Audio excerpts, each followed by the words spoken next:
Hello, dear students. Today we are going to start the unit number second of literary criticism, that is nature and function of literature. And the first topic in this unit is literature as imitation, Plato Aristotle debate. Uh, let's see first who are these Plato and Aristotle. Plato and Aristotle were the ancient Greek philosophers and critics. And when we understand literary theory or views about literature, then we'll have to start from Plato and Aristotle, because they were the first critics from whom literary theory begins or literary criticism begins. As I already explained to you that what is literary criticism. Literary criticism means uh, the views or the judgment or evaluation expressed about literature.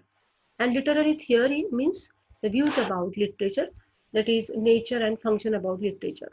So when we start a literary theory or criticism, we begin with Plato and Aristotle, and we try to understand what Plato says about literature and what Aristotle expresses his views, how he expresses his views about literature, nature and function of literature. Okay. So, we should first try to understand something about Plato and Aristotle. They were ancient Greek philosophers and critics. Plato was born, its birth date and death date is given here. That is 428 to 348 is life period, and is written here BCE. BCE means before Common Era, or you may just call or say it BC means before Christ, means before the birth of Christ, means before is AD started. AD means Anno Domini, or you may say after the Common Era. Okay? Just, or you may say just CE, Common Era. So we say now we say 2020. So this AD, okay, AD means in Marathi what we say Isvi San, and Isvi San Purva means BCE. So Plato was born, or Plato's life period is given here, and Aristotle's life period is also given here. Plato is older than Aristotle, and uh, who was Plato? Plato was a Greek philosopher and critic. He was mathematician. He was a teacher also, and he was student of Socrates. Socrates is very famous name in the world, in the field of philosophy. Socrates was greatest, one of the greatest philosophers of the world, and Plato was his student. Plato was idealist. Idealist means who believes in ideas, and because he was philosopher, and he just has his own philosophy, that he believed in ideas and morals. Famous work of Plato was a Republic. He has written, actually not exactly these are the books, these are the works in the form of dialogues, and Plato has written other many works also, but this work is his masterpiece. This Republic is his masterpiece, or the best work, would we say. And in this book, particularly in Republic, Plato has given his theory of poetry or theory of literature, or what we are going to study is theory of mimesis. Then Aristotle was Plato's student, and his life period is also given here. He was also ancient Greek philosopher and critic, and he was practical. He was not idealist like Plato. He was practical, and his famous work is Poetics. So Aristotle has given his theory of poetry in Poetics. Again, you will see the image here, that Aristotle and Plato, they were arguing, and other people are also listening to them. So you can find how these great philosophers or ancient Greek philosophers, how they looked in this photograph. Uh, Plato's views of poetry on or literature. Now, in the ancient period, the word poetry was used for literature or art. So there was not exactly the word literature, and it was um, written as, or it was considered as poetry only. So when we use in the theory, when we talk about poetry, we should uh, try to understand the word poetry means here literature. So Plato was an ancient Greek philosopher and critic. He was an idealist and moralist, and he believed in ideas only. So according to Plato, only ideas are true. Ideas means kalpana, abstract, which we can't find in concrete form. Just they have in our minds or in our thoughts. So according to him, only ideas are real and true, and the objects we see with our eyes are the copy of the ideas. Means what we see in this world with our eyes, that is just copy of the idea. म्हणजे आपण जे काही या जगामध्ये आपल्या डोळ्याने दिसतं ते सगळं त्या कल्पनेची कॉपी असतं, असं प्लेटोचं म्हणणं होतं. And this phenomenal world means what we see with our eyes, that is called as phenomenal or concrete. Hmm? Concrete means which we can see with our eyes, and abstract means which can't be seen. Just it is in the imagination or in the idea or in our brain or mind.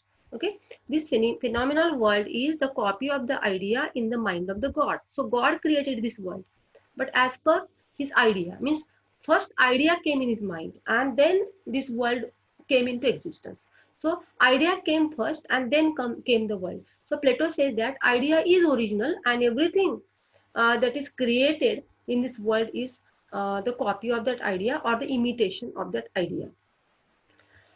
He has given his theory of mimesis in his famous work Republic, which is written in the form of dialogues. So this theory, this view of literature or poetry, the or he has given in his book Republic, and his views about poetry are called as theory of mimesis. So uh, let's try to understand what is this theory of mimesis. The word mimesis is a Greek word, and in English it means imitation. Imitation means exactly, if we want to find this word in the dictionary, you will find the meaning is imitation means copy or anukaran. Not exactly copy, but anukaran. You will find in Marathi. But for Plato, imitation is copy. In his theory of mimesis, Plato says that all art is mimetic by nature. Art is an imitation of life. Means art means poetry is a type of art. You know, when we speak the word art or poetry or literature, you should take it equal as equal meaning or parallel. Okay, art is an imitation of life. He believed that idea is the ultimate reality. Means only ideas are true. Nothing in this world is true. Only ideas are true, and ideas are original and ultimate reality. So art imitates idea, and so it is imitation of reality. So what does art do? Means artist. It may be a painter or musician or literary writer. So what he does, he imitates a reality. Because the writer writes because he imitates something in his life, and then he um, whatever he observes or experiences, uh, that is imitated by him. Means that what he has means idea is created in his mind first, or maybe he looks at something and then he writes about that. He gives an example of a carpenter and a chair. So to explain his idea that art is imitation of reality, Plato has given a very interesting example here.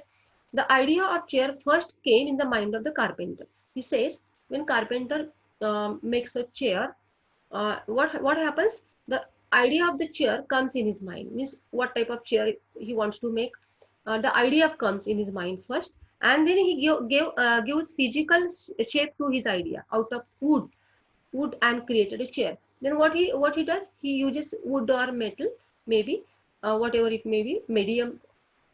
He uses something medium and he creates a type of chair. But he follows or he imitates idea in his mind and then he creates chair. So idea came first and then came chair. So thus painter's chair is twice removed from reality. Sorry. The painter imitated the chair of the carpenter in his picture of chair. And then what the painter does? Painter looks at the chair, that object of chair, and he draws the picture of the chair. So a painter's chair is imitation of carpenter's chair. Means already carpenter's chair is removed from reality. Once removed from reality or once removed from idea, because it is not exactly idea. It is a copy of the idea of the chair in the mind of the carpenter. But the chair made by the carpenter is once removed from the reality, and painter's chair, that is the picture of the chair, is twice removed from the idea. It is a copy of carpenter's chair. So And already carpenter chair is once removed from or copy of idea. So painter's chair is, or the picture of the chair drawn by the painter is copy, or we can say that it is twice removed from the reality. Hence, he believed, means Plato believed that art or poetry is twice removed from reality. So painting is a type of art, and in the same way, poetry or literature is art. Uh, it's a fine art, and so art is removed from reality or twice removed from reality. So it goes away twice from the idea original, means it is not, it goes away from the original thing, means original thing is idea, or originality is idea, and it goes away from originality or that reality or that idea twice, not once, so twice. So it is not real, it is not true, it is false, it is just imitation, it just copy. So hence he believed that art or poetry is twice removed from reality, and it is copy of a copy. So he gives first importance to philosophy, as philosophy deals with ideas, whereas poetry deals with illusion. So now Plato compares poetry with philosophy and says that philosophy deals with ideas. So philosophy means Tattvajnan. It tells us about ideas, it deals with ideas, and what literature does, what poetry does, it does not deal with ideas, it copies the idea. So because of that, Plato says that poetry is giving us just illusion, it's just making illusion in our mind, just making illusion means poetry is creating a type of illusion, telling us some false things. म्हणजे poetry किंवा साहित्य हे आपल्याला खोटं काहीतरी सांगून आपला भ्रमनिरास करते किंवा भ्रम निर्माण करण्याचा प्रयत्न करते. But philosophy does not do that. Philosophy deals with ideas. So to Plato, philosophy is superior to poetry because it deals with ideas, and poetry does not deal with ideas.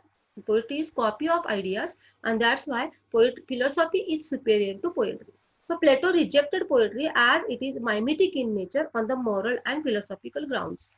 So what Plato thinks about uh, uh, poetry, we can find in this image also how this carpenter's picture is given here, and this chair is only the idea of the chair, and carpenter has this idea in his mind, and according to his idea he is making the chair. So this is the example of a carpenter and a chair, and it makes us understand theory of imitation. Now Plato accused the poetry on three grounds, and three charges on poetry are as follows. So what are these three charges? So Plato accused the poetry on philosophical, moral, and educational basis. I think it's enough today, because we have understood who Plato and Aristotle are, and how what Plato's views are about poetry, or what is his theory of mimesis. In his theory of mimesis, we have understood that how Plato accuses poetry, or according to Plato, philosophy is superior to poetry, and he says that poetry or literature is copy of a copy, giving one example of the carpenter and his chair. So I think you have understood this original, or the central idea of mimesis. And in the next lecture, we'll try to understand how Plato accuses poetry on three grounds. And what are these three grounds? So we should try to understand in the next lecture.